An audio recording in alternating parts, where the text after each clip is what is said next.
यो आज गांव के गली में सन्नाटा छाए है। अपी राजा के याद में सबके आंखी भर आए है। तय रहीस मुस्कान, तय रहीस पहचान, तोर संग ह बनाए रहीस हजारों आवाज सपना के जहान। आज वो आवाज गुंजत के तोर नाम लिखाए है, सबके दिल में सम्मान बन के। जिया जगत कलाकार छोड़ के चल दिस भैया, कर दिस सब ललचार।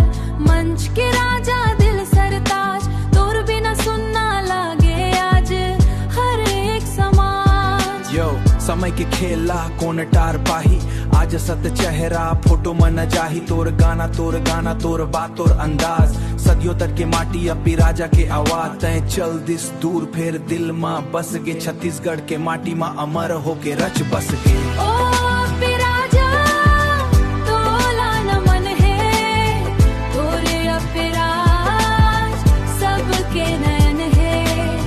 जद का गाना गाए सब वह अमानत बन गे, तय नहीं हवस सबके नयन है। जद का गाना गाए सब वह अमानत बन गे, तय नहीं हवस फिर याद माया मर गे। माया के बोली अपनापन के रंग, तोर सुरमा बसत रहीस छत्तीसगढ़ के ढंग। माया के बोली अपनापन के रंग, तोर सुरमा बसत रहीस छत्तीसगढ़ के ढंग। आज आसमान में एक तारा चमकत है, अपीरा के नाम ले दुनिया दमकत।